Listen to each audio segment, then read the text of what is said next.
আচ্ছা, আজকে হচ্ছে আমরা সমাজবিজ্ঞান বইয়ের 4 নম্বর চ্যাপ্টারটা দেখব, বাংলাদেশের অর্থনীতি। হ্যাঁ, এন্ড অর্থনীতি মানে কি, কে কোন ধরনের পেশা, কার কি, কিভাবে অর্থ উপার্জন করে, সেগুলো কিভাবে ডিস্ট্রিবিউশন হয়, এই জিনিসগুলো নিয়ে আমরা জানবো। বিভিন্ন শ্রেণী পেশার মানুষ নিয়ে জানবো আর কি, ঠিক আছে?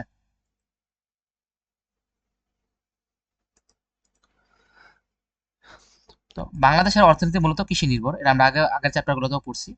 কারণ বেশিরভাগ মানুষ কৃষি কাজ করে। কৃষির পাশাপাশি শিল্প বাণিজ্য ব্যবসা প্রসার ঘটেছে। আমরা বলছিলাম কৃষির পরে একটা সম্পর্ক অনেক বেশি কৃষি মানে প্রোডাক্ট তৈরি করে ফেলছে, এরপরে গেলে বিক্রি করছে, এভাবে শিল্প বাণিজ্য ব্যবসা বাণিজ্য নদীপথে এরপরে হচ্ছে তোমার সমুদ্রপথে আকাশপথে বিভিন্ন ব্যবসা বাণিজ্য গড়ে উঠছে, তাই না? দেশের রাষ্ট্রীয় মালিকানায় কিছু কিছু শিল্প কারখানা, রেল, সড়ক প্রভৃতি রয়েছে। অর্থাৎ এতটা উন্নত হয়েছে, এখন রাষ্ট্র নিজে কিছু কিছু ইন্ডাস্ট্রি তৈরি করছে। যেমন রেলগুলা রাষ্ট্র চালায়, সড়ক রাষ্ট্রের অধীনে, তাই না? বিভিন্ন ধরনের সিস্টেম তারা নিজেরা ডেভেলপ করছে। বর্তমানে আমাদের দেশে গার্মেন্টস শিল্প বিকাশ লাভ করেছে, যা অর্থনীতি বিরাট ভূমিকা রাখছে। অর্থাৎ এই যে গার্মেন্টস যে শিল্পটা, পোশাক শিল্প, এই শিল্পটা অনেক বিকাশ হয়েছে। অনেক গার্মেন্টস সেক্টর আছে, এগুলো অনেক সুন্দর সুন্দর প্রোডাক্ট তৈরি করে বিদেশেও বিক্রি করে, ফলে অনেক বৈদেশিক মুদ্রা অর্জন করা যায়। তো বিদেশে রপ্তানি করার ফলে অনেক বৈদেশিক মুদ্রা রপ্তানি করা যায়, ফলে একটা দেশের টোটাল যে ইকোনমিক সিস্টেম, অর্থনীতির যে ব্যবস্থা, সেটাতে অনেক বিরাট একটা ভূমিকা রাখে আর কি, ঠিক আছে? শ্রমজীবী মানুষের জীবনে, শ্রমজীবী মানে কি, যারা পরিশ্রম করে, কাজ করে, তারাই হচ্ছে শ্রমজীবী মানুষ। হ্যাঁ, জীবনে অসমতা না ঘটলেও তাদের জীবনে কিছু ইতিবাচক পরিবর্তন এসেছে। যারা শ্রমজীবী মানুষ, এখানে কিছুটা অসমতা আছে। অসমতা মানে কি, সবাই সমান সুযোগ সুবিধা পায় না। ধরো একজন রিক্সা চালক সারাদিন রিক্সা চালায়, কয়টা পায়? 800 টাকা পায়। ধরো 1000 টাকা পায়, 2000 টাকা পায়। কিন্তু যে একজন অন্য কোনো চাকরি করে, সেখানে অনেক টাকা পায়। তো দুটো যদি শ্রম করতেছে, কিন্তু টাকা হিসেবে কিন্তু সমান না। আবার দুটো সুযোগ সুবিধা কিন্তু সমান না। কেউ ভালো বাড়িতে থাকে, ভালো খাবার দাবার পায়, কেউ পায় না।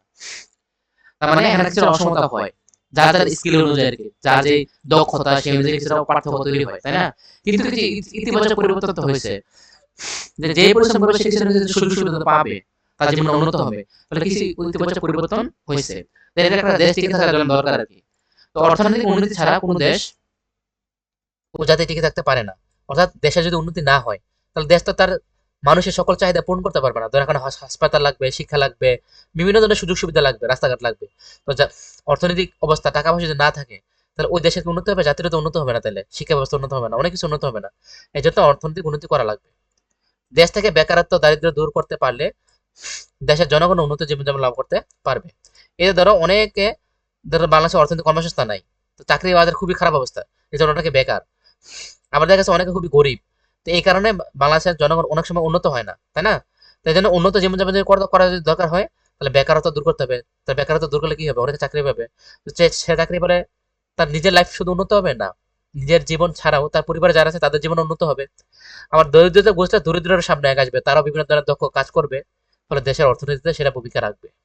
তো এই জন্য অর্থনীতি যত উন্নত হবে, বেকার সমস্যা যত কমবে, দারিদ্রতা যত কমবে, অর্থনীতি তত উন্নত হবে, সে দেশ তত আগায় যাবে। তো এই অধ্যায়ের পাঠগুলোতে আমরা সেই বিষয়টাই জানতে পারবো। হ্যাঁ, বেকারত্ব দূর করতে পারলে কি কি লাভ পাওয়া যাবে। তো এই অধ্যায়ের পর আমরা কি কি জানতে পারবো, যেমন বাংলাদেশের জনগণ অর্থনৈতিক জীবনধারা সম্পর্কে জানতে পারবো, অর্থাৎ বাংলাদেশের জনগণরা কে কোন ধরনের অর্থনৈতিক কাজ করে সেটা আমরা জানতে পারবো। গ্রাম এবং শহরের জীবনে যে অর্থনৈতিক কাজগুলো আছে সেগুলো আমরা ব্যাখ্যা করতে পারবো। গ্রামের যে পেশা, শহরের মানুষের পেশা তো সমান না, তাদের অর্থনৈতিক কাজ তো এক না, তাই না? শহরে গ্রামের অর্থনীতি তুলনা করতে পারবো। অর্থাৎ অর্থনীতি কে বেশি ভূমিকা রাখতেছে, কে কম ভূমিকা রাখতেছে, কে কোন সেক্টরে ভূমিকা রাখতেছে, সেটা আমরা জানতে পারবো। শহরের মানুষ কোন সেক্টরে ভূমিকা রাখে, গ্রামের মানুষ কোন সেক্টরে ভূমিকা রাখে। বাংলাদেশের অর্থনীতির প্রধান প্রধান খাতের ব্যাখ্যা করতে পারবো। অর্থাৎ অর্থনীতিতে অনেকগুলা জিনিসে বিভক্ত, সেখানে যে প্রধান প্রধান যে অংশগুলো আছে, হ্যাঁ, প্রধান প্রধান যে অংশগুলো আছে সেগুলো আমরা ব্যাখ্যা করতে পারবো আর কি, জানতে পারবো। বাংলাদেশের অর্থনৈতিক উন্নয়নের গুরুত্ব উপলব্ধি করতে পারবো। অর্থাৎ কেন বাংলাদেশের অর্থনৈতিক উন্নয়ন করতে হবে, সেটা গুরুত্বটা আমরা বুঝতে পারবো। বাংলাদেশের অর্থনৈতিক উন্নয়নের সম্ভাবনা ব্যাখ্যা করতে পারবো। একটা আমরা বুঝলাম গুরুত্ব, উন্নয়ন করা দরকার। এখন কি কি সেক্টর উন্নত করা পসিবল, চাইলেই সেটা, হ্যাঁ, পারবো কিনা, সেটা সম্ভাবনা কিরকম, সেই জিনিসটা আমরা এখান থেকে জানতে পারবো আর কি। কোন কোন সেক্টরে কোন ধরনের সম্ভাবনা আছে। বাংলাদেশের জনসংখ্যা কিভাবে সম্পদে পরিণত হতে পারে তা ব্যাখ্যা করতে পারবো। অর্থাৎ জনসংখ্যা কিভাবে সম্পদে পরিণত হয়, খেয়াল করো। তোমার কাছে সম্পদ থাকলে কি করতে পারো, সেটাতে তুমি উপকার পাও। এবং অনুরূপভাবে জনগণকে তুমি যদি সম্পদ বানাতে পারো, জনগণ থেকে আমরা সম্পদ বানাবো। যেহেতু যে ডাক্তার হয়েছে, সে একটা দেশের সম্পদ। কেন? সে অনেক মানুষের উপকার করতে পারতেছে, অনেক মানুষের রোগ সারাতে পারতেছে। যে শিক্ষক, সে তার শিক্ষার আলো মানুষের প্রতি, সমাজের প্রতি ছড়া দিতে পারতেছে, তাই না? যে মানে এক একটা সেক্টরে এক এক ধরনের মানুষ আছে, সে এক এক ধরনের জ্ঞান মানুষকে বিতরণ করে, এক এক ধরনের স্কিল, এক এক ধরনের দক্ষতা মানুষকে শিখায়। ফলে তার প্রত্যেকে ওই ওই ফিল্ডে কি হয়, দক্ষ হয়। দক্ষ হলে সে দেশের পক্ষে কাজ করতে পারে, ফলে সে অর্থনৈতিক জীবন সচ্ছল হয়, ফলে সে দেশের একটা সম্পদে পরিণত হয়ে যায়, এরকম আর কি। অনেকে দেখবে না, পড়াশোনা করলে ভালো রেজাল্ট করলে বলে সে একটা এলাকার সম্পদ, গ্রামের সম্পদ, এরকম আর কি। বাংলাদেশের অর্থনৈতিক কার্যাবলী সম্পর্কে সচেতন হব এবং নিজের দক্ষ সম্পদে পরিণত হতে উদ্বুদ্ধ হব। অর্থাৎ এর মাধ্যমে যদি শিক্ষার্থীরা কি করবে, সে জানতে পারবে যে অর্থনৈতিক কার্যাবলী সম্পর্কে, অর্থাৎ কি কি সেক্টর অর্থনৈতিক কাজ হয় সেগুলো আমরা জানতে পারবো, সচেতন হতে পারবো এবং নিজের জন্য একদম দক্ষ সম্পদে পরিণত হতে পারি সেই অনুযায়ী চেষ্টা করতে পারবো, তাই না? এই জিনিসগুলো আমরা এই সব থেকে জানতে পারবো। এখন আমরা দেখবো অর্থনৈতিক জীবন দ্বারা বলতে কি বোঝায়। খুবই সহজ জিনিস। কোনো সমাজ বা জনগোষ্ঠী সাধারণত যে ধরনের অর্থনৈতিক কাজ করে, জীবন ধারণ করে, তাকে ওই সমাজ বা জনগোষ্ঠীর জন্য অর্থনৈতিক জীবনধারা বলে। তো গ্রামের মানুষ কৃষি কাজ করবে, শহরের মানুষ চাকরি করবে, এরকম কিছু কিছু জিনিস আছে, শিল্প শ্রমিক, হ্যাঁ, চাকরিজীবী, ব্যবসায়ী। তাহলে যেই অঞ্চলের, যেই সমাজের, যে জনগোষ্ঠী যেভাবে অর্থনৈতিক কাজ করে জীবন নির্বাহ করে থাকে, তাকে তার অর্থনৈতিক জীবন দ্বারা বলে। বাংলাদেশের গ্রামাঞ্চলে অধিকাংশ মানুষ কি কৃষিজীবী, তো গ্রামের বেশিরভাগ মানুষই কৃষক, তাহলে তার অর্থনীতি হলে কি কৃষি নির্ভর, তাই না? জমিতে চাষ করে তারা ফসল উৎপাদন করে, তা দিয়ে নিজেদের খাদ্য চাহিদা মিটায়। উৎপাদিত ফসলের একটা অংশ তারা বাজারে বিক্রি করে। তো কৃষিকাজ, তারা ফসল ফলায়, নিজেরা খায়, অতিরিক্ত থাকলে সেটা জমায়, এর চেয়ে অতিরিক্ত থাকলে তারা সেটা কি করে, বাজারে বিক্রি করে।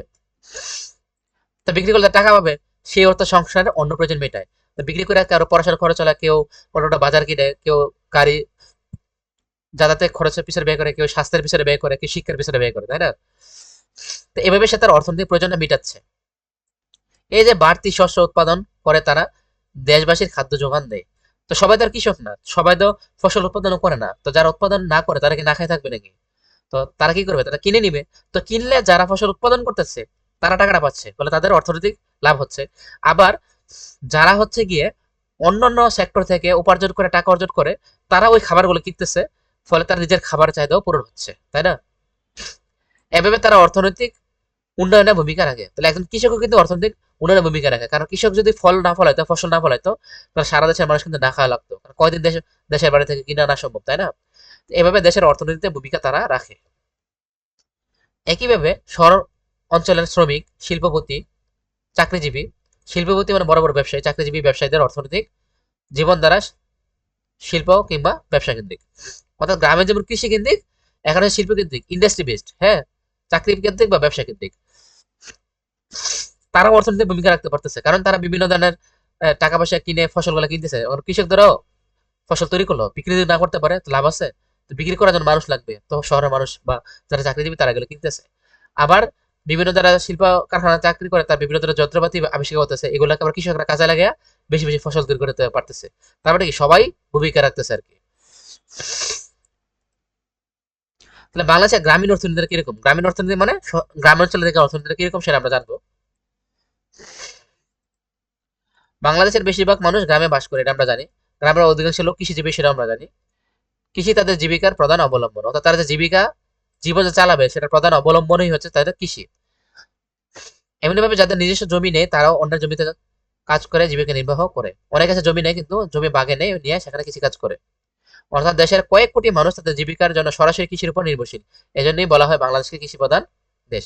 এখন তোমার কথা যদি আসে বাংলাদেশকে কৃষি প্রধান দেশ বলা হয় কেন, লিখতে পারবে না? লিখতে হবে। অধিকাংশ মানুষ গ্রামে বাস করে, তারা কৃষিজীবী, তারা কৃষি তাদের প্রধান অবলম্বন, তারা কৃষিকাজ করে যে জীবিকা অবলম্বন করে, কেউ কেউ অন্য থেকে ক্ষেত কিনে, হ্যাঁ, বা বর্গা নিয়ে হচ্ছে চাষ করে, কৃষির উপর নির্ভরশীল। যেমন কামার কুমার জেল অনেক কিছু আছে, তাই না? এরপরে আছে তোমার যে কৃষিকাজ ছাড়াও গ্রামের মানুষ এর একটা অংশ, কেউ কেউ কেউ যেগুলো তাঁতি, কুমার, কামার, সুতার, মুদি হিসাবে তাদের জীবিকা নির্বাহ করে থাকে। এটা জেলে তো তাদের মাছ ধরে, তাঁতি কাপড় বুনে, কামার হচ্ছে ধরো লোহার জিনিসপত্র, কুমার মানে হচ্ছে কি তোমার আহ কামারে একটা হচ্ছে তোমার মাটির হাড়ি পেতে বানায়, একটা হচ্ছে তোমার এই কি যেন বলে, লোহা টোহা, হ্যাঁ, দুইটা দুই জিনিস। সুতার কি মনে নাই, এর একজন পেশা। মুদি মানে কি, মুদি কি মানে জুতা টুতা সেলাই নাকি হচ্ছে গিয়ে মুদি দোকানদার, বুঝতেছি না, এরকম কিছু একটা, মানে এক একজনের পেশা, তাই না? তো কিছু লোক গ্রামের হাট বাজার বা কাছাকাছি শহরগঞ্জে ছোটখাটো ব্যবসা করে। এদের সবাইকে নিয়েই বাংলাদেশের গ্রামীণ অর্থনীতি সচল রয়েছে। এই দেখো, তুমি মাছ খাইবা, শহরের মানুষ, তাহলে তোমার তো কি লাগবে, জেলে লাগবে, সে মাছ না দিলে কেমনে হবে? তুমি কাপড় পরবা তাতেই লাগবে, তুমি মাটির তৈরি জিনিসপাতি ইউজ করবা বা লোহার জিনিসপাতি ইউজ করবা, তাহলে লোহা দাবটি ছুরি এগুলো ইউজ করবা, কামার কুমার লাগবে, মুদি দোকানদার লাগবে, অনেক কিছু লাগবে না, কৃষি কাজ লাগবে। তো সবাই সবার উপর নির্ভরশীল, সবাই কিন্তু গ্রামীণ অর্থনীতিতে বিভিন্ন কাজ পেশা টাশা করে কি করতেছে, ভূমিকা রাখতেছে। বর্তমানে কৃষিতে আধুনিক যন্ত্রপাতি ব্যবহার, সার কীটনাশক উচ্চ ফলনশীল বীজের প্রয়োগ হচ্ছে। এই দেখো বিভিন্ন আধুনিক যন্ত্রপাতি, তো যন্ত্রপাতি ব্যবহার করলে অল্প সময়ে ফসল ফলানো সম্ভব হচ্ছে, বিভিন্ন উন্নত মানের সার দেওয়া যাচ্ছে, ফলে ফসল দ্রুত বড় হচ্ছে, কীটনাশক দিলে ফসল ভালো হচ্ছে কারণ পোকামাকড় মরে যাচ্ছে, উচ্চ ফলনশীল বীজ হচ্ছে, অর্থাৎ আগে ধরলো একটা পেঁয়াজ যতটুকু সাইজ এখন বড় সাইজ পাওয়া যায়, মানে হাইব্রিড যেটাকে বলে, তো এগুলো প্রয়োগ করা যাচ্ছে, ফলে প্রযুক্তিগত কারণে আরো অনেকই হচ্ছে, বেশি বেশি অর্থনীতি উন্নয়ন হচ্ছে। এর ফলে ফসল উৎপাদন শুধু বাড়েইনি, গ্রামীণ অর্থনীতির জন্য তা নতুন সম্ভাবনা সৃষ্টি করেছে। ধরো অর্থনীতি, গ্রামীণ অর্থনীতি বাড়ছে কারণ অনেক বেশি ফসল উৎপাদন হয়েছে। এখন এই ধরো আগে এই 20 কেজি উৎপাদন করতে পারতো, কিন্তু এখন হাইব্রিড হওয়ার কারণে, বড় হওয়ার কারণে, বেশি হওয়ার কারণে 40 কেজি উৎপাদন করতে পারতেছে। আবার আগে ধরো উৎপাদন করতে সময় লাগতো বেশি, এখন দেখা যাচ্ছে সার টার দিয়ে অনেক কিছু দিয়ে তাড়াতাড়ি বের করতে পারতেছে। হ্যাঁ, তো তাহলে অল্প সময় তৈরি করতে পারতেছে, ফলে তারও লাভ হচ্ছে, গ্রামীণ অর্থনীতিরও লাভ হচ্ছে, সবারই লাভ হচ্ছে, তাই না? তবে সাথে তৈরি করেছে পরিবেশ ঝুঁকি, গ্রামের মানুষের শিক্ষা, স্বাস্থ্য সহ সামগ্রিক জীবনযাত্রার উপর এর একবার কি প্রভাব পড়ছে। কিন্তু ধর এখানে কিছু ইয়েও তো আছে, পরিবেশের ঝুঁকি। এই ধরো উন্নত মানের প্রযুক্তি ব্যবহার করলে সেগুলো বিভিন্ন ধরনের ধোঁয়া নির্গমন করে, ধোঁয়াগুলোতে কার্বন ডাইঅক্সাইড আছে যেগুলো অ্যাসিড বৃষ্টি তৈরি করে। হ্যাঁ, খারাপ বিষয়, পরিবেশের জন্য ক্ষতিকর, তাপমাত্রা বাড়ায় ফেলে, শিক্ষা সংস্কৃতি স্বাস্থ্যের উপর ক্ষতি করে। যেমন অনেক সময় হাইব্রিড কীটনাশক এগুলো দেয়, যার কারণে হচ্ছে গিয়ে স্বাস্থ্যের উপর একটা ক্ষতি হয়, তাই না? তো এখানে তার ক্ষতি আছে, ভালো যেমন আছে ক্ষতিও আছে। এই যেমন দিচ্ছে জেলে মাছ ধরতেছে জাল দিয়ে, উদাহরণ দিছে, তাতে দেখো কাপড় বুনতেছে আর কি, ঠিক আছে? এই যে আমরা গ্রামীণ অর্থনীতিতে বুঝলাম যে কার কি ধরনের পেশা, কে কি ধরনের কাজ করে বেড়ায়।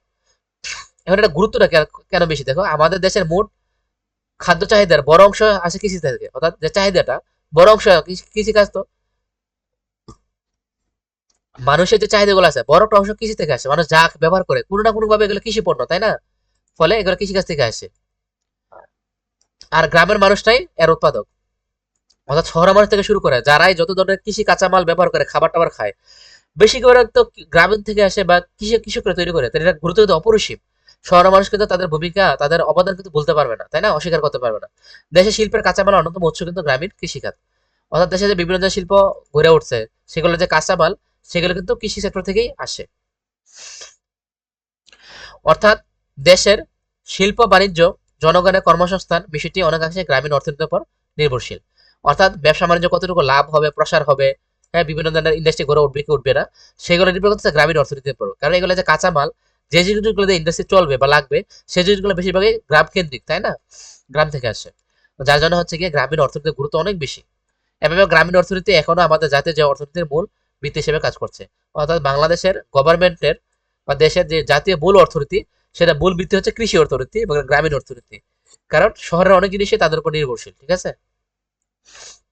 যেমন গ্রামের একটা হাটের ছবি দিছে, এখানে বিভিন্ন মানুষ বিভিন্ন জিনিস বিক্রি করতেছে, অর্থনীতিটাকে বুঝেছে আর কি। এরপর হচ্ছে শহরের অর্থনীতির গুরুত্ব কিরকম বা শহর অর্থনীতি বলতে কি বুঝে সেটা আমরা বোঝার চেষ্টা করি। বাংলাদেশের মোট জনসংখ্যার প্রায় 30% শহরে বাস করে। তার মানে 30%, অর্থাৎ 100 ভাগের 30 ভাগ যদি শহরে বাস করে, গ্রামে বাস করে হবে 70 ভাগ, তাই না? তাহলে শহরের অবদান কিন্তু কম না।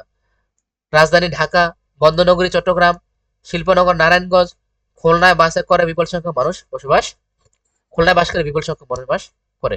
তাহলে বাংলাদেশের রাজধানী কোথায়? ঢাকায়, কারণ অনেক মানুষ। আবার বন্দরনগরী চট্টগ্রাম, কারণ এই যে জাহাজ টাহাজ আসে এগুলো চট্টগ্রামে সমুদ্র পথে আসে, অনেক মালামাল বাইরের দেশে নিয়ে যায়, টাকা আসে, আবার অন্য দেশ থেকে দেশের প্রয়োজনে বিভিন্ন মালামাল দিয়ে আসে।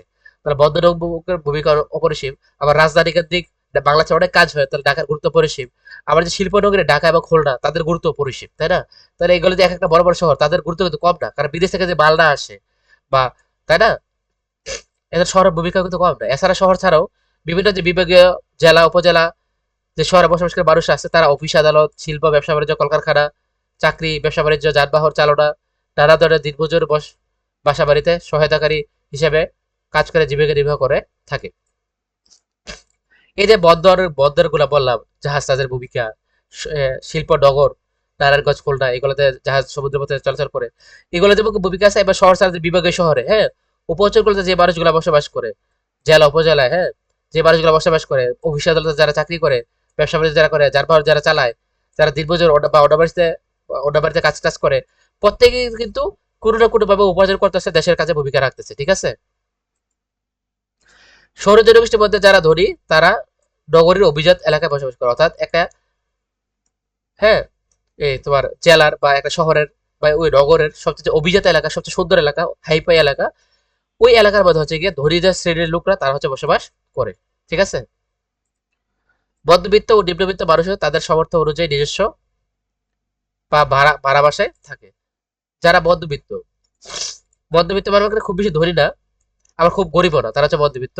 আর নিম্নবিত্ত যারা হচ্ছে মোটামুটি নির্ভরশীল পরস্পরের প্রতি, খুব বেশি ইনকাম না, তারা হচ্ছে নিম্নবিত্ত। তারা নিজেদের সামর্থ্য অনুযায়ী কি করতেছে, নিজেদের বাসায় থাকতেছে, না হলে অন্যের বাসায় থাকতেছে। এছাড়া বিশাল সংখ্যক মানুষ বস্তি এলাকায় বসবাস করে। বড় বড় শহরগুলোতে বাসমান মানুষের সংখ্যা কিন্তু কম নয়, এই যে ফুটপাতে বিভিন্ন দেখবো অনেক মানুষ বসবাস করে। তারা অস্থায়ীভাবে ফুটপাত, পার্ক, রেল স্টেশন, লঞ্চ ঘাট ইত্যাদিতে রাত কাটায়। বেঁচে থাকার জন্য তাদেরও কোনো না কোনো জীবিকার পথ অবলম্বন করতে হয়। শিল্পপতি, ব্যবসায়ী, চাকরিজীবী, পেশাজীবী, শ্রমিক, দিনমজুর, বস্তিবাসী সবাই মিলে কিন্তু এই শহরটা গঠিত হয়েছে, এবং তারা শহরের অর্থনীতি কি করছে, সচল রাখছে। তো এই দেখো, গ্রামের অর্থনীতি থেকে শহরের অর্থনীতি অনেকটাই ভিন্ন। যদিও তাদের পেশা ভিন্ন, কিন্তু প্রত্যেকেরই কোনো না কোনো ভাবে জীবিকা অবলম্বন করা লাগতেছে। ফলে এই যে আর্থিক যে পরস্পরের যে নির্ভরতা, এর মাধ্যমেই এই শহরের যে অর্থনীতিটা সেটা সচল থাকতেছে আর কি, ঠিক আছে। যেমন একটা গার্মেন্টস এর ছবি এখানে দিছে দেখো। তো এখানে যে চালাইছে, যে মালিক, তার একটা ভূমিকা আছে। যে প্রতিষ্ঠান বানা দিচ্ছে তার একটা ভূমিকা আছে। যারা এখানে কর্মচারী তার একটা ভূমিকা আছে। যেখান থেকে সে কাঁচামাল কিনে আছে, ধরো সুতা টুতা কিনে আছে, তার একটা ভূমিকা আছে, সবার ভূমিকা আছে না। এভাবে পারস্পরিক নির্ভরশীল হয়ে একটা বিশাল জিনিস চলতেছে। তার ফলে সবার কি লাভ হচ্ছে, এভাবে অর্থনীতি পরস্পর উপর নির্ভরশীল হয়ে চলতেছে আর কি। তাহলে গ্রামীণ অর্থনীতির পরে এবার শহরের অর্থনীতির গুরুত্ব রাখি, সেটা আমরা বোঝার চেষ্টা করি। এই শিল্পায়ন ও নগরের ফলে আজ বাংলাদেশের গ্রাম ও শহরের মানুষের জীবনধারার পার্থক্য কিছুটা কমে আসছে। এই দেখো, এই বিশ্বায়নের ফলে আমরা প্রথম চ্যাপ্টার পড়ছিলাম বিশ্বায়ন কি এবং শিল্পায়ন কি বা শিল্প বিপ্লব কি ছিল, সেটার ফলে এবার ইন্টারনেটের যুগে, আধুনিক যুগের ফলে গ্রাম, শহরের অনেক জিনিস গ্রামেও শিফট হয়েছে। ফলে আগে যে মানে লাক্সারি লাইফটা শহরের মানুষ লিড করতো, যাপন করতো, এটার কিছুটা প্রভাব গ্রাম অঞ্চলে পড়ছে, কারণ তারা অলরেডি মোবাইলের মাধ্যমে বা বিভিন্ন ইন্টারনেটের মাধ্যমে বিভিন্ন জনের কাজে জড়িত হয়ে গেছে, বিভিন্ন লাইফ কালচারের সাথে পরিচিত হয়ে গেছে। ফলে তাদের জীবনধারাতেও পরিবর্তন আসছে, পেশাতে পরিবর্তন আসছে। ফলে এদের মধ্যে পরস্পর মধ্যে একটা নির্ভরশীলতা তৈরি হয়েছে আর কি। এবং আহ, গ্রামের মানুষ আর শহরের মানুষের মধ্যে দূরত্বটা কিছুটা কমে আসছে, পরস্পর প্রতি নির্ভরশীল হয়েছে। লেখাপড়া, কর্মসংস্থান, চিকিৎসা ইত্যাদির জন্য গ্রামের মানুষ এখন আগের তুলনায় অধিক বেশি হারে শহরের উপর নির্ভরশীল। অর্থাৎ দেখা গেছে আগে মানুষ লেখাপড়া খুব একটা করতো না, এলাকায় কৃষিকাজ বা যে ধরনের কাজ পাইতো সে ধরনের কাজ করতে জীবিকা নির্বাহ করতো। কিন্তু ধীরে ধীরে যেহেতু ইন্টারনেটের ছোঁয়া, বিশ্বায়নের ছোঁয়া আসছে, ফলে লেখাপড়া গুরুত্ব কতটুকু সে তারা বুঝতে পারছে। ফলে তারা অনেক ভালো ভালো শহরে গিয়ে লেখাপড়া করতেছে, ভালো ভালো বিশ্ববিদ্যালয়ে। ফলে তারা শিক্ষিত হচ্ছে, ফলে তাদের ভালো ভালো জায়গায় কর্মসংস্থান হচ্ছে, তাই না। বা দেখা যাচ্ছে অনেক গ্রামের লোক চিকিৎসার জন্য শহর আসা লাগতেছে। তো এইভাবে গ্রামের লোকরাও বিভিন্ন ভাবে শহরের মুখী হচ্ছে বা শহরের উপর নির্ভরশীল হয়ে পড়তেছে আর কি। এই যে নগরে যে জীবন, সেটার বিস্তার, শিল্পায়ন ও কাজের খোঁজে গ্রাম থেকে, হ্যাঁ, প্রতিদিন বহু মানুষ শহরে আসে। তো অনেকে দেখা গেছে গ্রামের চাকরি বাকরি নাই, কাজ টাজ নাই, তো শহরে আসলে তো এত বিশাল শহর, কিছু না কিছু করে তো খাওয়া যাবে। তো ফলে বিভিন্ন কারণে তারা কি করতেছে, বিভিন্ন কাজের খোঁজে শহরের দিকে আসতেছে।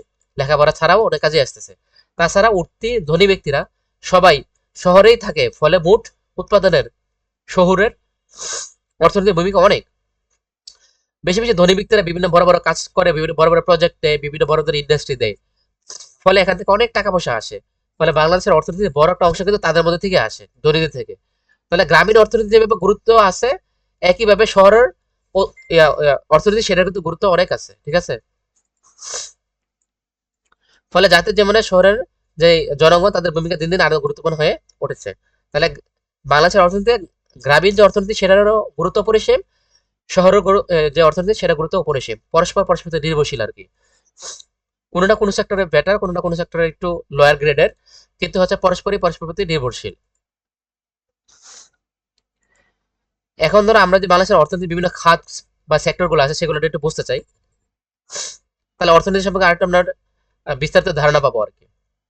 খাত বলতে কি বোঝাচ্ছে, যেমন কৃষি একটা খাত হতে পারে, শিল্প ইন্ডাস্ট্রি ভিত্তিক যেগুলো এগুলো একটা খাত হতে পারে। শুধু শিল্পের মধ্যে শুধু ইন্ডাস্ট্রি ভিত্তিক না, হাতে তৈরি যে পোশাক শিল্প সেটা হতে পারে।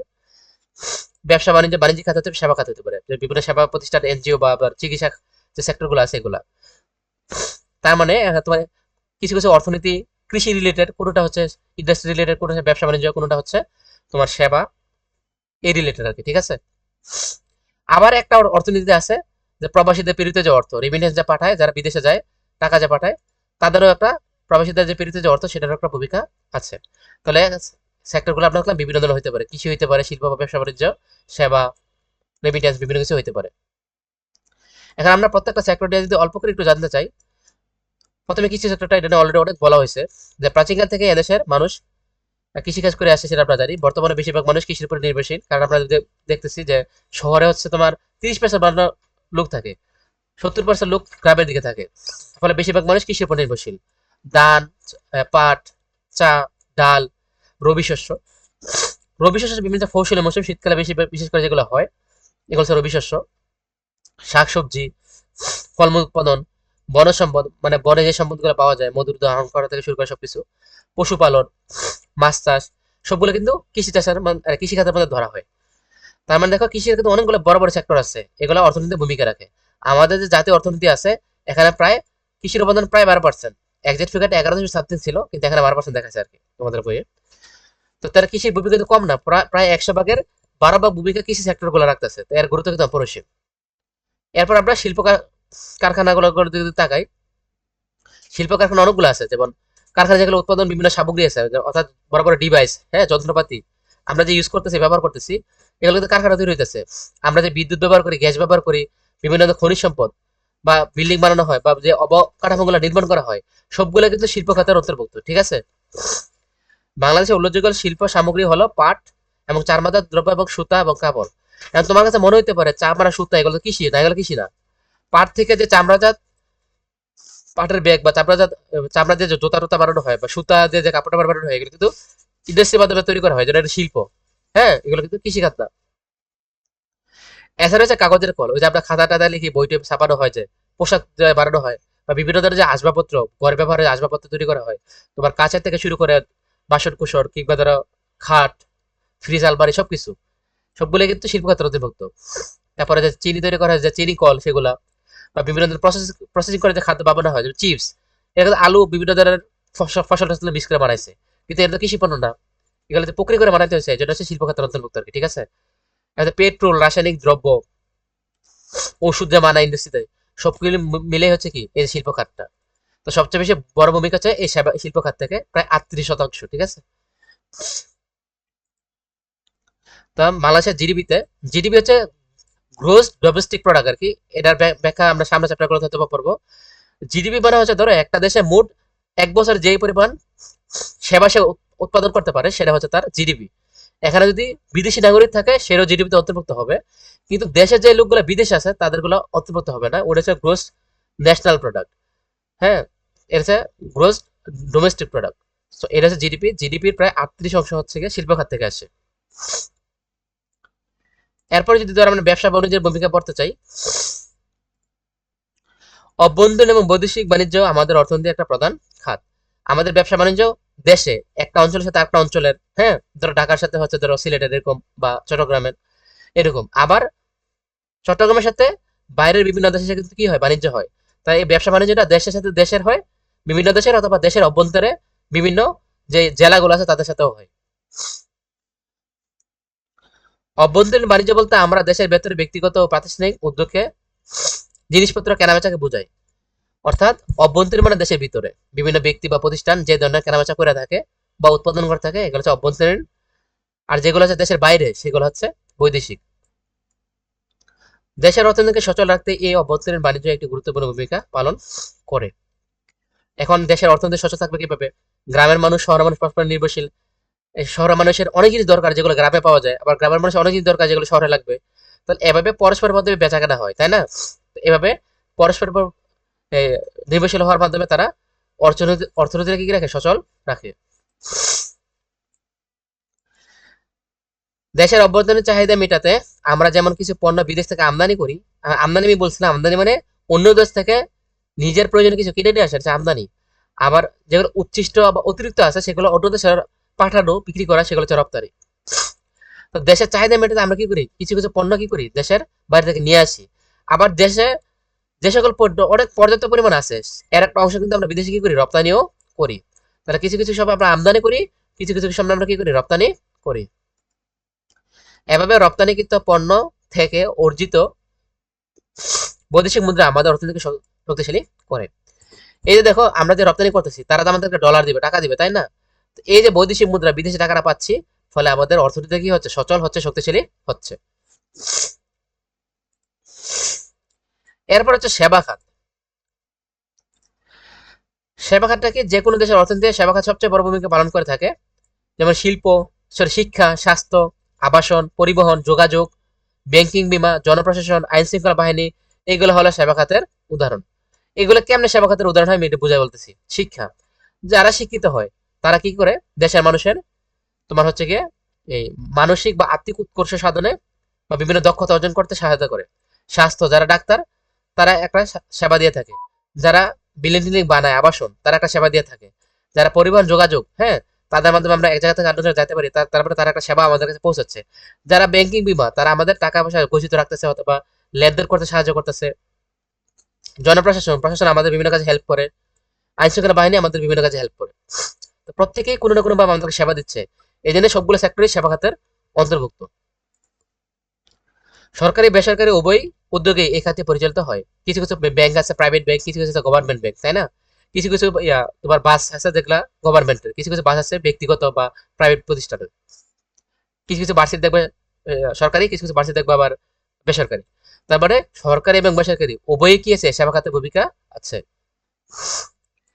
যে দেশ যত উন্নত এবং জনগণকে কল্যাণে যত বেশি গুরুত্ব দেয়, জনকল্যাণের যত বেশি গুরুত্ব দেয়, সেখানে এই খাতের ভূমিকা তত বেশি শক্তিশালী। অর্থাৎ একটা দেশ যদি উন্নত হইতে হয়, সেই দেশের আবাসন, পরিবহন, ব্যাংকিং, বীমা, জনপ্রশাসন, আইন শৃঙ্খলা, শিক্ষা, স্বাস্থ্য সবগুলো অনেক উন্নত। এই জন্য এদের দেশটাও খুবই উন্নত আর কি। তো যে দেশগুলোতে এই সেবা খাত উন্নত, সেই দেশগুলো উন্নত। তো জিডিপিতে সেবা খাতের ভূমিকা হচ্ছে সবচেয়ে বেশি বা অবদান সবচেয়ে বেশি, এটা হচ্ছে প্রায় 52% আর কি। 51 সামথিং, বা তোমাদের এখানে 52% দেওয়া। এবার লাস্টে যেটা, সেটা হচ্ছে প্রবাসীদের রেমিটেন্স পাঠানো। এখন রেমিটেন্স পাঠায় কি, ডলার পাঠায়।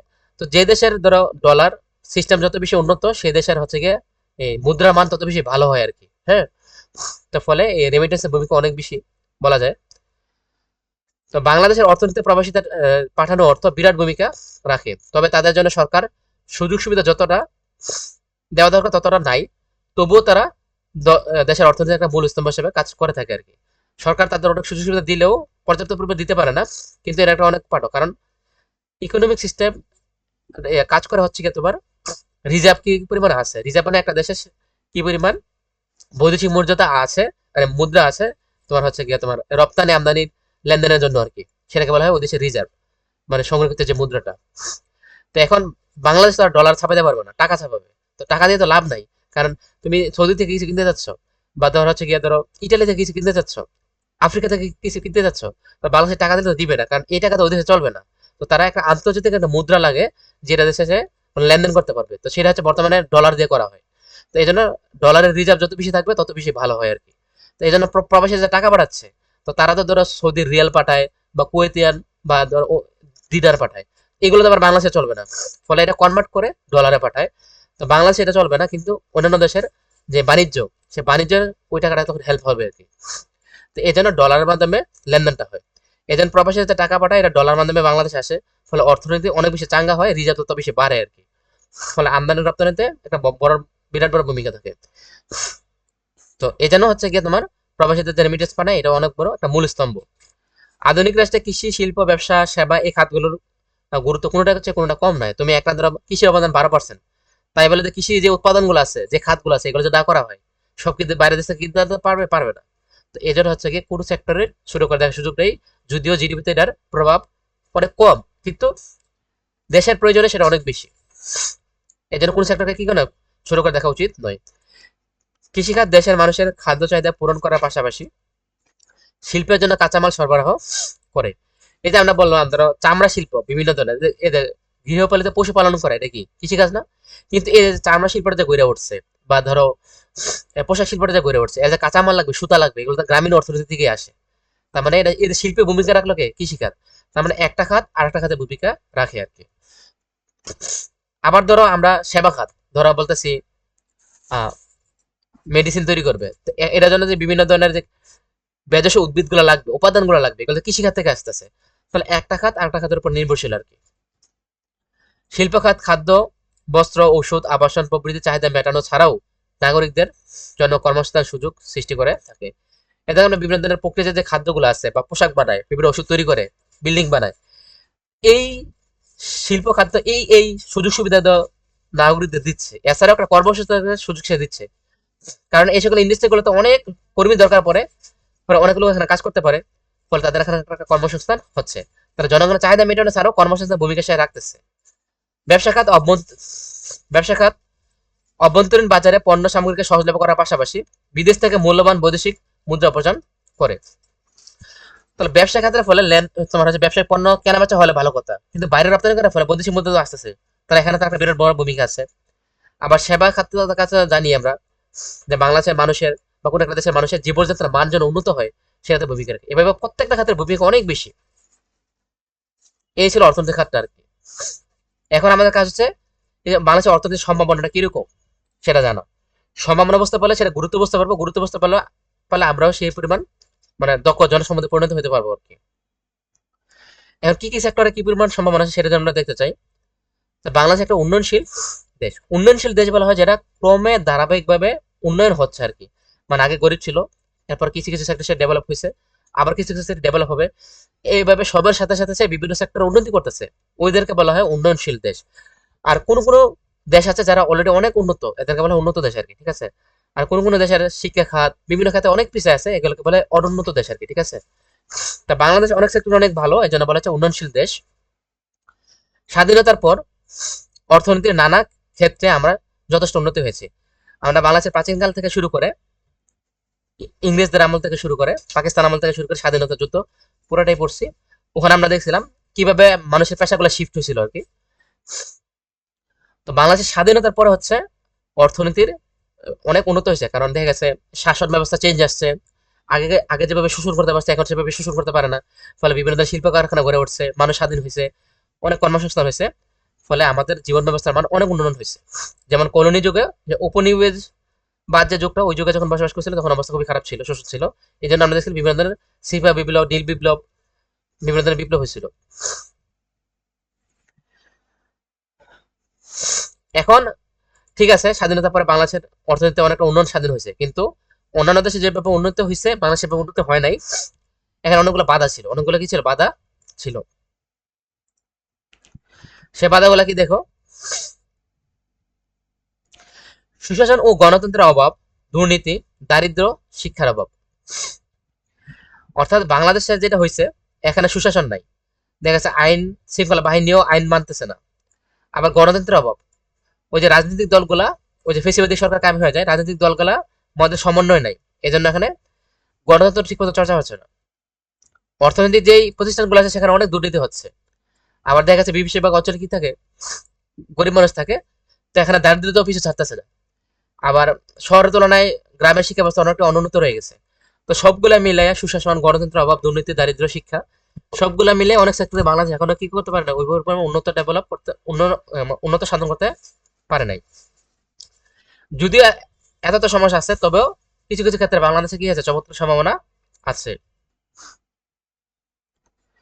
এর একটা প্রধান হচ্ছে বাংলাদেশের বিরাট জনশক্তি এবং উর্বর ভূমি।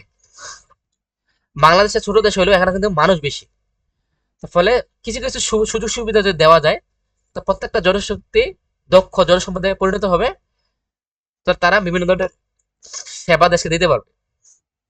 আবার ভূমিগুলো দেখা যাচ্ছে খুবই উর্বর, ফলে কৃষি সেক্টরে কি করা যাবে, মরুভূমির মতো না, তো যার ফলে কৃষি সেক্টরে অল্প পরিশ্রমে ভালো একটা ফসল উৎপাদন করা যাবে। তো এখন কোথায় কোথায় সম্ভাবনা আছে সেগুলো আমাদেরকে বের করতে হবে আর কি। তো সেগুলো যদি চিহ্নিত করা যায়, তাহলে সেগুলোকে সমাধান করাটা সহজ হয়ে যাবে। সেই সঙ্গে আমাদের সম্ভাবনাগুলোকে পুরোপুরি কাজে লাগাতে হবে। তাহলে আমরা বুঝতে পারলাম আমাদের এখানে দুর্নীতি হয়, দারিদ্রতা আছে, শিক্ষা ভালোভাবে নাই, সুশাসন নাই, কিন্তু এখানে অনেক লোক আছে। হ্যাঁ, বেশি লোক থাকলে বেশি এক্সপার্ট লোক তৈরি করা যাবে আর কি। কৃষিকাজে উন্নয়ন হবে যেহেতু উর্বর ভূমি আছে। তো এগুলোকে, এই সমস্যাগুলো যদি আমরা চিহ্নিত করতে পারি, যেহেতু চিহ্নিত করছি, এগুলো যদি আমরা উতরাইতে পারি, তাহলে আমাদের উন্নয়ন কিন্তু অনেক দ্রুত হয়ে যাবে এবং সেগুলোকে কাজে লাগাতে পারতে হবে। আমরা অনেক ভাগ্যবান যে আমাদের মাটি, পানি ও বিরাট জনশক্তি উন্নয়নের পথে একটি বড় বড় সহায়। অর্থাৎ এদেশের মাটি খুবই উর্বর, আবার পানি অপ্রতুল না, পানি চাইলেই সেচের কাজে ব্যবহার করা যাচ্ছে, জনশক্তি অনেক বেশি, ফলে মিলিটারি পাওয়ার, দক্ষ জনশক্তি তৈরি করা, যে কোনো জিনিস অনেক সহজে তৈরি করা সম্ভব আর কি। এই জন্য একটা দেশের উন্নয়নের জন্য যে জিনিসগুলো লাগবে, এই জিনিসগুলো এখানে আছে, কিন্তু সমস্যা হলো এখানে সুশাসন নাই, দুর্নীতি আছে, এবং যেগুলো সমস্যা সেগুলো চিহ্নিত করতে পারলেও সেগুলো সমাধানের উদ্যোগ নাই। এই হলো সমস্যাগুলো আর কি। তো মানুষ কম বেশি পরিশ্রমী, সে চাইলে এই জিনিসটাকে কিন্তু সলভ করতে পারবে, তাই না? যেমন এর একটা বড় উদাহরণ হচ্ছে আমাদের প্রবাসীরা। দেখা গেছে যে ছেলেটা দেশে খুব একটা মানে কাজ করতো না, বাদামের মধ্যে ঘুরে ঘুরে বেড়াইতো, তারাও কিন্তু বিদেশে গিয়ে কিছু না কিছু করতেছে, ফলে পরিবারে হাল ধরতেছে, দেশের অর্থনীতিতে রেমিটেন্স পাঠাচ্ছে, ডলার পাঠাচ্ছে। তো তার মানে বোঝা যাচ্ছে তারা পরিশ্রমী, উপযুক্ত পরিবেশ তাদেরকে দিতে পারলে তারা পরিশ্রম করতে পারবে। এই জিনিসটাই বাংলাদেশে করা হয় না, হলো সমস্যা। যেমন গার্মেন্টস বা পোশাক শিল্প কিন্তু অনেক মানে গরিব পরিবার থেকে মানুষ কাজ করে, অথচ তারা কিন্তু ক্ষেত খামারে বা বিভিন্ন অঞ্চলে বন বাজারে ঘুরে বেড়াইতো, কিন্তু গার্মেন্টসে ঢোকার ফলে তারা কর্মন হয়ে যাচ্ছে, ফলে পোশাক শিল্প অনেক ডেভেলপ হচ্ছে, বিদেশেও কোনো মানে বড় ধরনের সাফল্য পরিচয় তারা দিতে পারতেছে আর কি। এই জন্য বাংলাদেশের মানুষ পরিশ্রমী, কিন্তু তাদের পরিশ্রমটাকে কাজে লাগানো উপযুক্ত উপযুক্ত একটা খাত তৈরি করে দিতে পারবে। গার্মেন্টস সেক্টর সেটা পারছে, ফলে সে সফল হয়েছে। বিদেশি যে সেক্টরটা, প্রবাসীরা, সেটা তো মোটামুটি সফল হয়েছে। কিন্তু যারা ওই যে বললাম শিক্ষিত বেকার আছে বা কিছু ক্ষেত্রে দারিদ্রতা আছে, ওই জিনিসগুলোকে যদি অ্যাড্রেস করা যায় তাহলে দেখা গেছে ওই সেক্টরগুলোতে সফল হওয়া যাবে আর কি, সহজে সফল হওয়া যাবে। এখন আমরা কিছু কিছু সম্ভাবনা দেখলাম যে কোন কোন সেক্টরে আমরা উন্নতি করতে পারবো। এখন সেভাবে কিভাবে ডেভেলপ করা যাবে এই জিনিসগুলো আমরা জানবো, মানে অর্থনৈতিক উন্নয়নের পথগুলো কিরকম হবে। তো প্রথম জিনিসটা হচ্ছে আমাদের মানুষ, যারা জনসংখ্যা আছে তাদেরকে জনসম্পদে পরিণত করতে হবে। এখন জনসম্পদ বলতে কি বোঝায় এটা আমরা একটু আগেই বলছি। তো জনসংখ্যাকে জনসম্পদে পরিণত করতে হলে দরকার শিক্ষা এবং উপযুক্ত প্রশিক্ষণ। শিক্ষা আছে কিন্তু তাদেরকে প্রপার প্রশিক্ষণ দেওয়া হচ্ছে না, ফলে তারা চাকরিতে ঢুকে কিন্তু সেবা দিতে পারবে না, তাই না? এই জন্য তাদেরকে সম্পদে পরিণত করতে হবে, জানলেই হবে না, সেটাকে মানে কিভাবে এক্সিকিউশন করতে হয়, পরিচালিত করতে হয়, সেই জিনিসটা পারতে হবে আর কি। তো এই জন্য এখানে দুইটা জিনিস লাগবে, একসাথে শিক্ষাও লাগবে এবং সেটার সাথে যথাযথ প্রশিক্ষণ সেটাও লাগবে। বিপুল জনসংখ্যার দেশ আমাদের বাংলাদেশ, কিন্তু উন্নত দেশগুলোর তুলনায় আমাদের শিক্ষার হার কম। ওই যে দারিদ্রতা একটা ইস্যু, দেখা যাচ্ছে বাংলাদেশের শিক্ষার হার সম্ভবত 74% থেকে 76%, কিন্তু অন্য দেশে 90%, 100%ও আছে। এর কারণ কি? কারণ হচ্ছে শিক্ষা খাতে বাংলাদেশের সরকারের যে বরাদ্দ সেটা খুবই কম। আমার এখানে বেতন দিয়ে পড়তে হয়, তো যে খাইতেই পারে না সে বেতন দিয়ে কিভাবে পড়বে, তাই না? তো এই জন্য শিক্ষার হারটা এখানে কম, বরাদ্দ কম থাকে, ফ্রিতে পড়ানোর সুযোগ থাকে না। শিক্ষার অভাবে আমাদের দেশের অনেক মানুষ শিক্ষা গ্রহণ করতে পারে না, অক্ষম হয়ে পড়ে। দেশের মানুষকে প্রকৃত শিক্ষা শিক্ষিত করে আমরা তাদের জীবনমান বৃদ্ধির পাশাপাশি উন্নয়নের ব্যাপারে আগ্রহী ও সচেতন করে তুলতে পারি। সেই সঙ্গে উপযুক্ত শিক্ষা প্রশিক্ষণের মাধ্যমে আমরা বিরাট জনসংখ্যাকে জনসম্পদে পরিণত করতে পারি। তাহলে আমরা এখানে একটা সমস্যা বুঝতে পারলাম, শিক্ষা দিক থেকে পিছিয়ে আছি। তাহলে এখানে যারা গরিব তাদেরকে বিনা পয়সায় পড়তে দিতে পারতে হবে, জীবনমান উন্নয়ন করতে দিতে হবে, এবং তাদেরকে প্রপার শিক্ষা এবং প্রপার প্রশিক্ষণ, এই দুইটা মাধ্যমে তাদেরকে জনসম্পদে পরিণত করতে হবে। শিক্ষিত হইয়া বাইরে হয়েছে কিন্তু চাকরি নাই, তাহলে লাভ হবে না, চাকরি ক্ষেত্রেও তৈরি করতে হবে। এবার হচ্ছে কৃষির উন্নতি করতে হবে, এটা একটা রাস্তা। কৃষি সেক্টর উন্নয়ন করতে পারলে দেশের অর্থনীতি ভালো হবে। গ্রাম প্রধান বাংলাদেশে কৃষি এখনো উন্নয়নের প্রধান খাত। আধুনিক যন্ত্রপাতি, বীজ, সার, কীটনাশক সঠিক ব্যবহার, কৃষকের প্রাকৃতিক কৃষি, সেচ সুবিধা সম্প্রসারণ দ্বারা আমাদের কৃষি উৎপাদনের পরিমাণ আরো বাড়াতে পারি। এখন দেখো, কৃষি সেক্টর উন্নতি করা যাবে এটা আমরা জানি, কিন্তু যারা গ্রামে থাকে তারা কিন্তু প্রপার যন্ত্রপাতি কিন্তু পায় না, আধুনিক যন্ত্রপাতি পায় না, ফলে তারা গতানৈতিক ভাবে যেভাবে কৃষিকাজ করে ওইভাবে করতেছে, ফলে তারা ভালো ফসল তৈরি করতে পারতেছে না। আবার উন্নত মানের বীজ সে পায় না, দেখা গেছে একটা ফসল হয়, এখানে কিছু বীজ সে রেখে দিচ্ছে, পরবর্তী ফসল আবার এটা ব্যবহার করতেছে, আবার ফসল হয়, আবার কিছু রাখে, ওইটা আবার ব্যবহার করতেছে, ফসলের যেই গুণগত মান সেটা কিন্তু নষ্ট হয়ে যাচ্ছে। তখন উন্নত ধরনের বীজ পাচ্ছে না, ফলে কৃষি সেক্টর উন্নতি হচ্ছে না। আবার ধরো সার কি পরিমাণ দিতে হবে, কোন কীটনাশক কোন সময় ব্যবহার করতে হবে সেটা তারা জানে না, এই জন্য ফসল হয় কিন্তু পোকামাকড় ধরে ফেলে, তাই না? এই জন্য ভালো ফসল সে পায় না। আবার আছে প্রাকৃতিক কৃষি, কিছু কিছু জমি আছে ফসল ছিটে রাখলেই হয়, ওই ব্যাপারটা সে করতে পারে না। আবার দেখা যাচ্ছে কিছু কিছু জায়গায় সেচের সুবিধা নাই, মরা খাট হয়ে পড়ে আছে। এই জিনিসগুলো যদি অ্যাড্রেস করা যায়, সমাধান করা যায়, তাহলে কৃষি সেক্টর উন্নত করা সম্ভব। তাহলে এই গ্রামীণ কৃষি উন্নয়ন করতে পারলে জীবন দ্বারা মান উন্নত হবে গ্রামীণ কৃষকদের, পরিবেশ দূষণ কমবে, একই সাথে শেষ পর্যন্ত কি হবে, গ্রামীণ যে অর্থনীতি সেটাও চাঙ্গা হবে। এরপর হচ্ছে প্রাকৃতিক সম্পদের ব্যবহার। বাংলাদেশে অনেক প্রাকৃতিক সম্পদ আছে, কিভাবে ব্যবহার করতে হবে সেটা জানতে পারতে হবে। যেমন তেল, গ্যাস প্রভৃতি যেসব প্রাকৃতিক সম্পদ এখনো অব্যবহৃত রয়েছে, সেগুলোর মধ্যে পরিবেশের কথা মাথায় রেখে বিকল্পভাবে সম্পদ ব্যবহার করতে হবে। যেমন হচ্ছে অনেক প্রাকৃতিক সম্পদ আছে কিন্তু ধরে গেলে উত্তোলন করতে পারতেছে না, বা উত্তোলন করতে গেলে পরিবেশের অনেক ক্ষতি হচ্ছে। যেমন অনেক আমরা বলছিলাম এগুলো থেকে অনেক ধোঁয়া নির্গমন হয়, ফলে পরিবেশের ক্ষতি। ফলে কম টাকা পয়সা ব্যয় করে কিভাবে তারা তোমার পরিবেশ থেকে এই জিনিসগুলো তুলতে পারবে এবং পরিবেশের ক্ষতি হবে না, সেই জিনিসগুলা সমাধান করতে হবে। আবার কয়লা উত্তোলন করে বায়ু ও শক্তিকে কাজে লাগিয়ে প্রাকৃতিক সম্পদের ব্যবহার নিশ্চিত করতে হবে। দেখা গেছে এই বিভিন্ন ধরনের যে জীবাশ্ম বছরের পর বছর মাটির নিচে চাপা পড়েছিল, একটা সময় পর হাই টেম্পারেচার প্রেসারে এগুলা ধরো গ্যাস তেল তৈরি হয়েছে। কিছু কিছু গ্যাস তেল তৈরি করতে পারে না, তারা কয়লাগুলা কয়লা হিসেবে রয়ে গেছে। তো মাটির নিচ থেকে সে কয়লাগুলো উত্তোলন করা যেতে পারে এবং সেগুলো আমাদের বায়ু শক্তি, কয়লাগুলো কিছু না, ধরো এই যে বিভিন্ন ধরনের রেস্টুরেন্ট গুলোতে কয়লা দিয়ে খাবার বানায়, হ্যাঁ ওগুলো হচ্ছে কয়লা আর কি।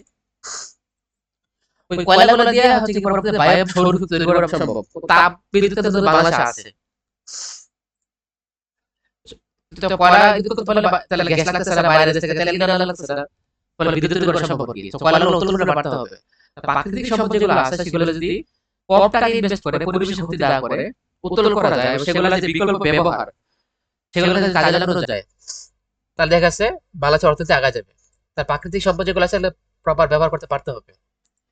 এরপরে যে আবার শিল্পের যেগুলো আছে অলরেডি সেগুলো প্রসার করতে পারতে হবে। দেখা গেছে গার্মেন্টস সেক্টর হয়তো বা সফল, কিন্তু ধরো 10টা সেক্টর সফল, আরো 20টা সেক্টর মার খাচ্ছে, তাই না?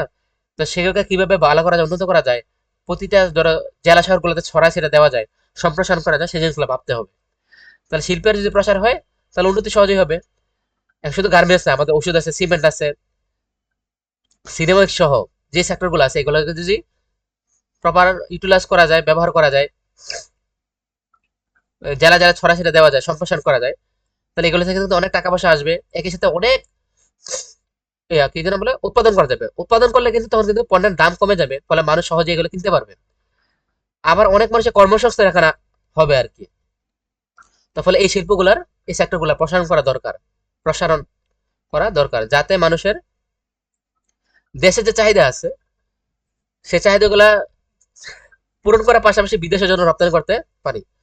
যারা বাংলাদেশের অনেক ওষুধ কিন্তু বিদেশে রপ্তানি হয়, হ্যাঁ। এখন যার কারণে ওষুধই একমাত্র জিনিস যেটা বাংলাদেশ বিদেশ থেকে খুব একটা কিনতে হয় না। তো ধরো দেশের মানুষ ওষুধ কিনলো, দেশের মানুষ ধরো ইয়ে কিনছে, ওষুধ কিনছে, আরে ওষুধ ব্যবহার করতে পারতেছে। এখন ওষুধ শিল্প সফল হওয়ার কারণে বিদেশে কিন্তু ওষুধ বিক্রি করতে পারতেছে। তো তো ওষুধ বিক্রি করার ফলে যেটা হয়েছে, এই বৈদেশিক মুদ্রা আসতেছে, ডলার আসতেছে, তাই না? তার মানে বৈদেশিক মুদ্রা অর্জন করে ডলার উৎপাদন করা সম্ভব হচ্ছে। তাহলে শিল্পের যত প্রসার হবে, দেশের মানুষের চাহিদা পূরণ তো হবেই, সেগুলো বিদেশে রপ্তানি করা যাচ্ছে, ফলে বিদেশি মুদ্রা আয় তোমার হচ্ছে বেড়ে যাবে,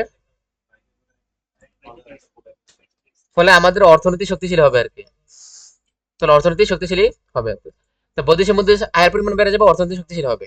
এই জন্য যে শিল্পগুলো কি করতে হবে, প্রসার করতে হবে।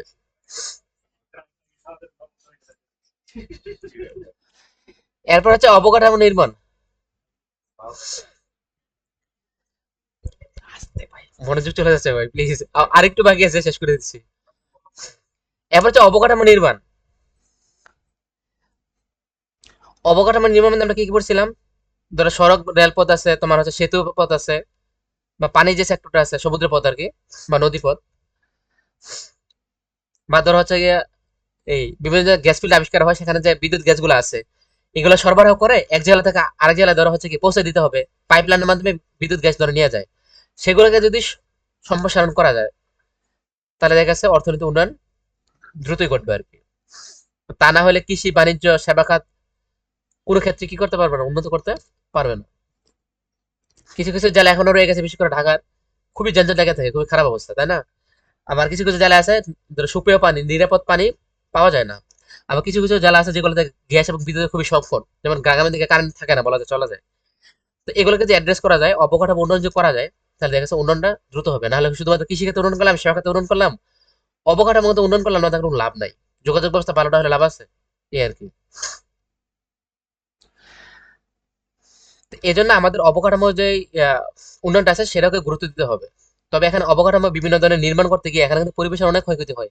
বড় বড় উজাড় করে দেওয়া হচ্ছে, নদী দখল করা হচ্ছে, মাটি দখল করা, ভূমি দখল করা হচ্ছে। এগুলোর ফলে পরিবেশের ক্ষতি হচ্ছে।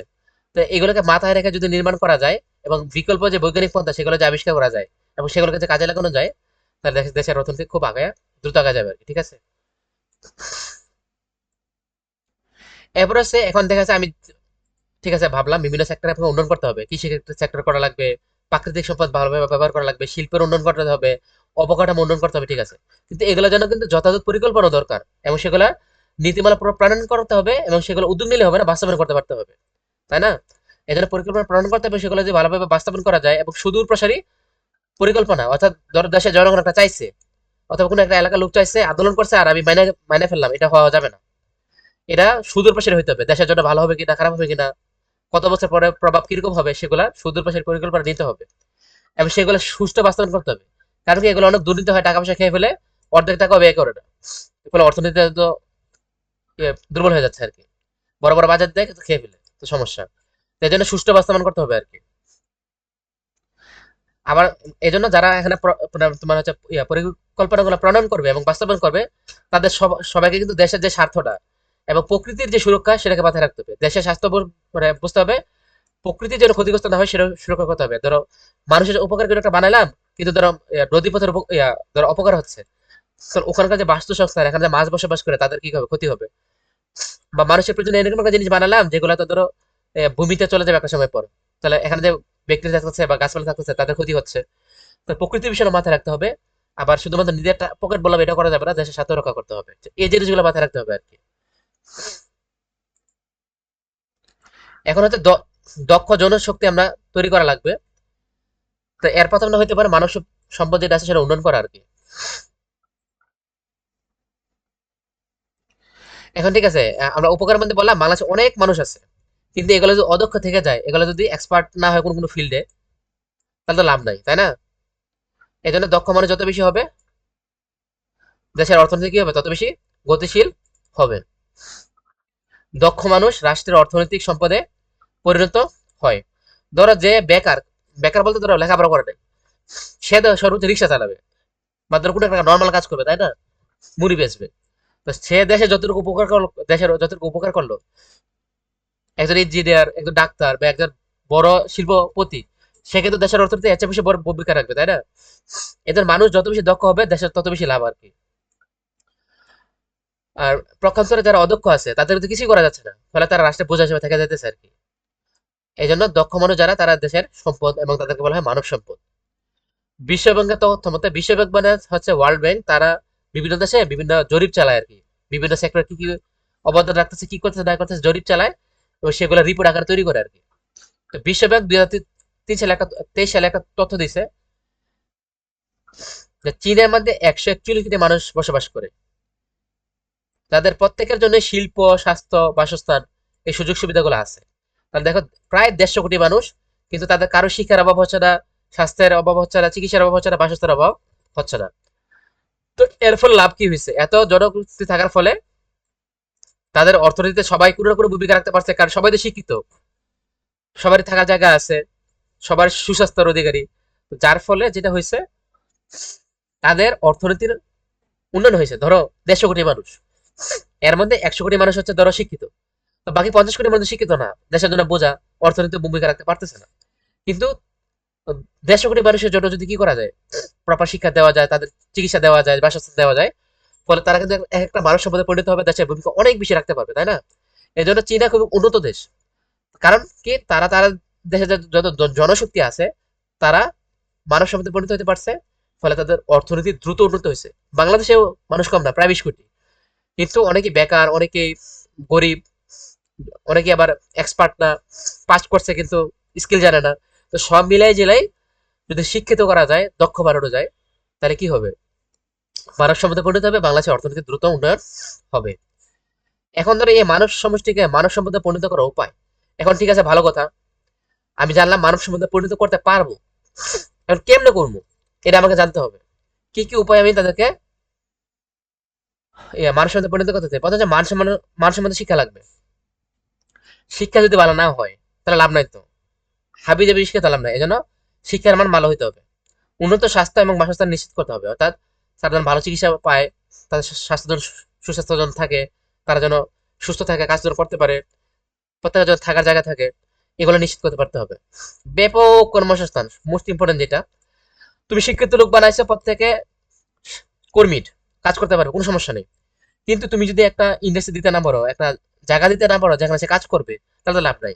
এই জন্য কর্মসংস্থান লাগবে। ধরো চাকরি পাশ করছে, চাকরি করতে পারছে না, বেকার, কারণ পরীক্ষা দিচ্ছে ধরো 1000, সিট হলো ধরো 2টা, তাহলে বাকি 998 মানুষ তো বেকার বসে থাকবে। কারণ কি, প্রপার কর্মসংস্থান নাই, সিট নাই। তাহলে বেশি সিট থাকলে বেশি মানুষ জব পাবে, দেশের অর্থনীতি তো আগায় যাবে। এই জন্য বেশি বেশি কর্মসংস্থানও তৈরি করতে পারতে হবে। উদ্ভাবনী ক্ষমতা বিকাশের সহায়তা, অর্থাৎ সাইন্টিফিক যে আবিষ্কারগুলো আছে, এগুলো যদি এখানে যদি কোনো ডোনেশন দেওয়া হয়, তাহলে এখানে রিসার্চ ভালো হবে, বিভিন্ন ধরনের প্রযুক্তি আবিষ্কার হবে, বাইরের দেশ থেকে কিনে আনা লাগবে না। ফলে দেশের টাকা দেশই থাকবে, অর্থনীতি উন্নয়ন হবে এবং দেশ দ্রুত আগায় যাবে। প্রযুক্তিগত জ্ঞান অর্জন ও প্রয়োগে সহায়তা প্রদান। ধরো একটা মানুষ ল্যাপটপ ব্যবহার করতে পারে না, সে যে পরিমাণ সার্ভিস দিতে পারবে একটা প্রতিষ্ঠানে, যে ল্যাপটপ ব্যবহার করতে পারে, সেখানে হচ্ছে বেশি সার্ভিস দিতে পারবে, তাই না? তার মানে প্রযুক্তিগত জ্ঞান যার যত বেশি, দক্ষতা যত বেশি, এবং সে যত বেশি এগুলোকে প্রয়োগ করতে পারতেছে, সে কিন্তু অর্থনীতি তত বেশি ভূমিকা রাখতে পারবে। এজন্য আমাদের কি করতে হবে, প্রযুক্তিগত জ্ঞান অর্জন করতে হবে এবং সেগুলোকে প্রয়োজন করতে হয়, সেগুলোতে সরকার ডোনেশন দিতে হবে। তাহলে এরকম শিক্ষা দিতে পারলে তারা এক্সপার্ট হবে আর কি। কিন্তু অনেক প্রতিষ্ঠান আছে ভালো করে একটা মাল্টিমিডিয়া নেই, প্রজেক্টরে কোনো একটা কিছু দেখাইতে পারে না, তো সমস্যা না। পেশাগত প্রশিক্ষণ দান ও দক্ষতা অর্জনের সহায়তা করতে হবে। অর্থাৎ যে যে পেশা, ধরো কেউ ডিপ্লোমা ইঞ্জিনিয়ার, বা কেউ ধরো ট্রিপল ইঞ্জিনিয়ার, বা যে যে ধরনের ইঞ্জিনিয়ার, হ্যাঁ, তো তারা হচ্ছে গিয়ে ওই ধরনের যে পেশা, ওই পেশা যদি প্রশিক্ষণ না পায় তাহলে সমস্যা। এবং প্রবার দক্ষতা অর্জন করার জন্য যে ডিভাইস গুলো লাগবে ওগুলো দিতে হবে, যে যন্ত্রপাতি গুলো লাগবে এগুলো দেওয়া হয়, দক্ষ হইতে হবে আর কি, তাহলে লাভ আছে। উৎপাদনমুখী কর্মকাণ্ড প্রশিক্ষণ প্রদান, অর্থাৎ যে সকল কাজগুলো শিখাইলে উৎপাদন করতে পারবে। ধরো কাপড় বুনবে, হ্যাঁ কাপড় বুনবে, তো এরকম যদি কাপড় বোনাতে মানুষকে যদি শেখানো যায়, তাহলে সে কিন্তু কাপড় তৈরি করতে পারবে, তাতে তাদের মতো সেলাই করতে পারবে, বিভিন্ন জিনিস করতে পারবে। তার ফলে কি হবে, বেশি বেশি প্রোডাক্ট উৎপাদন করতে পারবে। এই ধরনের প্রশিক্ষণ যদি দেওয়া যায়, তাহলে সেক্ষেত্রে ভূমিকা রাখতে পারবে বেশি, তাই না? উৎপাদনমুখী কর্মকাণ্ডে মূলধন খাটানোর পশু শিক্ষাদান, অর্থাৎ যেখানে উৎপাদনমুখী বিভিন্ন ধরনের উদ্যোগ নিবে, হ্যাঁ, ধরো গরু লালন পালন করবে, সেখানে মূলধন কিভাবে ইনভেস্ট করবে, সেগুলো কৌশলগুলো কি কি হবে, সেগুলো তাকে শিখাতে হবে, কারিগরি শিক্ষা প্রদান করতে হবে। ফলে সেখানে ইনভেস্ট করতে পারবে, কৌশল বুঝতে পারবে, টাকা পয়সা অর্জন করতে পারবে, দেশের অর্থনীতিতে ভূমিকা রাখতে পারবে। রাষ্ট্র যদি তার জনসংখ্যাকে সম্পদে পরিণত করতে চায়, তাহলে শিক্ষা, স্বাস্থ্য, সুশাসন প্রতিষ্ঠানের মাধ্যমে তা করা সম্ভব। অর্থাৎ আমরা যদি চাই একটা জনসংখ্যাকে আমরা সম্পদে পরিণত করবো, তাহলে আমাদের শিক্ষা দেওয়া লাগবে, সুস্বাস্থ্য সুশাসন নিশ্চিত করা লাগবে আর কি। ফলে দেশের মানুষ দক্ষ জনশক্তিতে পরিণত হওয়ার সুযোগ পাবে। আর শতভাগ দক্ষ জনশক্তি নিয়ে কোনো দেশ দরিদ্র থাকতে পারে না, সে দেশের উন্নতি অবিসম্ভাবী। অবিসম্ভাবী মানে অনিবার্য, যেগুলা অর্থাৎ অবশ্যই ঘটবে, এই জিনিসটা বোঝায় অবিসম্ভাবী দ্বারা। তার মানে শিক্ষা দিলে, সুস্বাস্থ্য দিলে, সুশাসন দিলে কোনো মানুষের কি থাকবে না, অদক্ষ থাকবে না, দক্ষ হবে। দক্ষ হলে ওই দেশের দরিদ্র থাকবে না, ফলে দেশ আগা যাবে, এটা অবশ্যই সম্ভব। তাহলে এইভাবে আমাদের চ্যাপ্টারটা শেষ হয়ে গেল। আমরা কিছু এমসিকিউ দেখি। বাংলাদেশের শিল্পের কাঁচামালের অন্যতম প্রধান উৎস কোনটি? অবশ্যই কৃষিখাত, কারণ শিল্প খাতে যে কাঁচামালটা আছে, এগুলো আমরা কৃষিখাত থেকে নেই, কৃষি থেকে নেই, এবার এগুলা প্রোডাক্ট গুলা দেই, এরপরে বানাই, তাই না? এমসিকিউতে পড়ছে, শহরের অর্থনীতিকে সচল রাখে কি? ধনী, শিল্পপতি, ব্যবসায়ী অবশ্যই, চাকরিজীবী, মধ্যবিত্ত, পেশাজীবী অবশ্যই, নিম্নবিত্ত, শ্রমিক, দিনমজুর অবশ্যই। কারণ শহর অর্থনীতিতে সবারই ভূমিকা আছে। এখানে শহরে তুমি প্রত্যেক শ্রেণীকে দেখতে পারবা, এই জন্য সবারই ভূমিকা আছে। এই জন্য হ্যাঁ, তিনটাই হবে। এটা আপনাকে পড়ছি, তুমি দেখে নিলে হবে। কুমিল্লায় সবজি চাষী ওসমান মোল্লা তার উৎপাদিত কাঁচা সবজি গ্রামে বিক্রি করত। গ্রামে তেমন চাহিদা না থাকায় কম দামে বিক্রি করতে হতো। মেঘনা সেতু নির্মাণের পর এখন প্রায় সে প্রতিদিন ঢাকায় এসে সবজি বিক্রি করবে এবং সে প্রায় 3 গুণ আয় করতে পারে। তাহলে ধরো তুমি একটা জিনিস বানাইছো কিন্তু মানুষ কিনুন না নাই, তাহলে তো লাভ নাই। তোমাকে কমে কমে বিক্রি করে দেখা লাগবে। কিন্তু তুমি যদি জানো অন্য একটা এলাকায় চাহিদা বেশি, কিনুন না আছে, তাহলে তুমি ওই এলাকা যাবা, বিক্রি করবা। তো এখানে এডি বলছে আর কি, কুমিল্লা এসে ছিল কিন্তু উৎপাদন তো বেশি, কিন্তু মানুষ নাই, কম দামে বিক্রি করা লাগতো। পরে সেতু নির্মাণ করে ঢাকা এসে বেশি বেশি বিক্রি করতে পারে। এখন বলছে ওসমান মোল্লার আয় বৃদ্ধির মূল কারণ কি? অবকাঠামোগত নির্মাণ, কৃষির আধুনিকরণ, সঠিক সিদ্ধান্ত গ্রহণ, পরিকল্পনা বাস্তবায়ন। না, পরিকল্পনা বাস্তবায়ন এ করবে না। পরিকল্পনা নেবে যে পলিসি মেকার, গভর্নমেন্ট বা একটা প্রতিষ্ঠান, সে পরিকল্পনা বাস্তবায়ন করবে। তো যার ফলে এখানে যে পরিকল্পনা বাস্তবায়ন যেটা, এটা হবে না। ঠিক আছে? কৃষির আধুনিকরণ, এখানে কৃষি নিয়ে কোনো তথ্য দেওয়া হয় নাই। সে আগে ধরো লাঙ্গল দিয়ে হাল চাষ করতো, এখন ট্রাক্টর দিয়ে করে, এটা কিন্তু বলা হয় নাই। তাহলে কৃষির আধুনিকরণ, কৃষি উন্নতি করেন, এটা কিন্তু বোঝায় নাই। সঠিক সিদ্ধান্ত গ্রহণ করেন, আপাতত মনে হবে তার মানে কেউ বুদ্ধি দিছে যে গ্রামে দিয়ে বিক্রি কর, এটা কিন্তু এটাও হবে না। কারণ সে সে আগে হয়তো বা বুঝতে পারছে, সঠিক সিদ্ধান্ত বুঝতে পারছে যেটা ঢাকায় এসে বিক্রি করলে আমার লাভ, কিন্তু সে আসতে পারতেছে না। কেন আসতে পারতেছে না? কারণ সেতু নাই, নৌকা পারাতে পারতেছে না, তাই না? তাহলে এখানে উত্তর কি হবে? অবকাঠামোগত নির্মাণ। এই অবকাঠামো নির্মাণ হওয়ার কারণেই, সেতুটা হওয়ার ফলে কিন্তু সে কি করতে পারছে? দেশে আসতে পারছে, মানে ঢাকা আসতে পারছে, তাই না? তো উত্তর হবে এটা। তাও গাইড থেকে দেখে নিও। এরপর বলছে উক্ত সেতু নির্মাণের ফলে সংগঠিত হচ্ছে অর্থনৈতিক উন্নয়ন অবশ্যই, শিল্পের প্রসার অবশ্যই, বাজার সম্প্রসারণ। হ্যাঁ, বাজার সম্প্রসারণ, কারণ আগে কুমিল্লা বিক্রি করা লাগতো, এখন সে ঢাকা বিক্রি করতে পারতেছে, শিল্পের প্রসার হচ্ছে, তাই না? তা আমার মতো উত্তর তিনটাই হওয়া উচিত। তুমি দেখে নিও কোনটা দিছে, তিনটাই হয়তো বা দিছে। এরপরে সিকিউরিটা দেখে শেষ করে দিচ্ছি। আশরাফ আলী তার কারখানায় পশু চামড়া দিয়ে ব্যাগ তৈরি করত। প্রথম বছরে ইংল্যান্ডে তার তৈরি ব্যাগ স্বল্প পরিমাণ বিক্রি হলেও 3 বছর শেষে ইউরোপের কয়েকটি দেশে তার পণ্যের ব্যাপক চাহিদা পরিলক্ষিত হয়।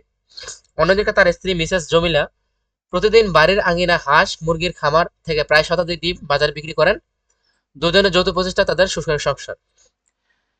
প্রথম প্রশ্ন করছে অভ্যন্তরীণ বাণিজ্য কি? আমি বলছিলাম একটা দেশের অভ্যন্তরে কোন ব্যক্তির সাথে প্রতিষ্ঠানের, কিংবা প্রতিষ্ঠানের সাথে প্রতিষ্ঠানের, কিংবা জেলার সাথে জেলার, এক অঞ্চলের সাথে আরেক অঞ্চলে যে বাণিজ্য হয়, কেনাবেচা হয়, সেটাই হচ্ছে অর্থনৈতিক বাণিজ্য। ঠিক আছে? বাংলাদেশের বিপুল জনসংখ্যা কিভাবে সম্পদে পরিণত করতে হবে? এটা সহজ কথা। তাদেরকে প্রপার চিকিৎসা দিতে হবে, বাসস্থান দিতে হবে, সুস্বাস্থ্য নিশ্চিত করতে হবে, সুশাসন কমাইতে হবে, দুর্নীতি কমাইতে হবে, এবার যথাযথ চিকিৎসা দিতে হবে। এখানে কিছু পড়াইছিলাম না, ধরো মানব সম্পদে, সরি, মানসম্পন্ন শিক্ষা প্রদান করতে হবে। তারপর হচ্ছে তাদেরকে উদ্ভাবনী ক্ষমতা আছে এরকম প্রতিষ্ঠানে তাদেরকে ইনভেস্ট করতে হবে, তাদের বিভিন্ন ধরনের প্রশিক্ষণ দিতে হবে, প্রযুক্তিগত জ্ঞান শিখাতে হবে, এবং তারা যদি টাকা থাকে সেটা কিভাবে বিভিন্ন ধরনের ইনভেস্ট করতে পারবে সেই জিনিসটা কৌশল তাদেরকে শিখাতে হবে। এভাবে হচ্ছে কি করতে পারবে, সে জনসম্পদে পরিণত করতে পারবে। এবার বলছে জমিলার, মিসেস জমিলার কাজটি অর্থনীতি কোন খাতের বৈশিষ্ট্যের সাথে সঙ্গতিপূর্ণ? এখন মিসেস জমিলা কি করে? হাঁস খামার, ডিপ বাজার প্রক্রিয়াত করে। এগুলো কৃষি খাতের অন্তর্ভুক্ত, বা শিল্প খাতের বাণিজ্য, যে ব্যবসা বাণিজ্য, সেটা অন্তর্ভুক্ত আর কি। তো এটা ডিটেলসে পড়াইছি, তো ওই জিনিসটা কতটুকু পুরাটাই লেখবা তাহলে হয়ে যাবে। অথবা হেল্প নিতে পারো, গাইড আর একটু কতটুকু মানে বিস্তারিত লাগছে, বেশি লাগছে, ওইটা অ্যাড্রেস করলে হবে। আশরাফ আলী ও মিসেস জমিলার কাজের মধ্যে কোনটি অর্থনৈতিক উন্নয়নে অধিক সহায়ক বলে তুমি মনে করো? এখন কি যেন, জমিলা যেটা করছে এটা গ্রামীণ অর্থনীতিতে ভূমিকা রাখছে, আর আশরাফ আলী যেটা, এটা বৈশ্বিক মুদ্রা অর্জনে মানে সহায়তা করছে, শিল্প খাতের যেটা আর কি, ব্যবসা বাণিজ্য। অবশ্যই আশরাফ আলীটা বেশি, দুটোর তুলনামূলক পার্থক্য লিখবো আর কি। এরপরে 3টা সংক্ষিপ্ত প্রশ্ন দিছে। বাংলাদেশকে কৃষি নির্ভর দেশ বলা হয় কেন? ক্ষয়ের প্রশ্ন, এটা অলরেডি আমি বলে ফেলছি। গ্রামীণ অর্থনীতিতে কিভাবে আমাদের এরা কাজ করছে, এটা আমরা বলছি। সেবা খাত কিভাবে দেশের মানুষের জীবনযাত্রার মান উন্নয়ন করছে, ওই যে সেবা খাত মানে সিমেন্ট ইন্ডাস্ট্রি, তারপর চিকিৎসা ইন্ডাস্ট্রি, ওষুধ শিল্প যা আছে, চামড়া শিল্প, সবগুলো এখানে অন্তর্ভুক্ত। বিস্তারিত বলছিল তোমার পড়ানোর সময়। এখানে বেশি লেখা হবে না, জাস্ট কিছু কিছু সেক্টর উল্লেখ করে দিবে, 2টা পরে তো, তো কিছু কিছু সেক্টর উল্লেখ করে দিলে হয়ে যাবে আর কি। এখানে আরেকটা সিনশিয়াল আছে, ওটা দেখালাম না। তো এরা হচ্ছে ভিডিওটা প্রথমে ভালো করে আবার দেখবা, দেখার পর হচ্ছে গিয়ে তোমার বইটা 2-3 বার রিডিং পড়বা, যে লাইনগুলো ইম্পর্টেন্ট মনে হবে দেখাবে এমসিকিউর জন্য। এরপর কয়েকবার রিডিং পড়লে তুমি নিজে বুঝতে পারবে কোন একটা কি আলোচনা করছো, মুখস্থ করার দরকার নাই। এরপর সরাসরি সিএসএল প্র্যাকটিস করবা, এমসিকিউ প্র্যাকটিস করবা, তাহলে সহজে মনে থাকবে আর কি। তো আজকের ক্লাস এখানেই শেষ।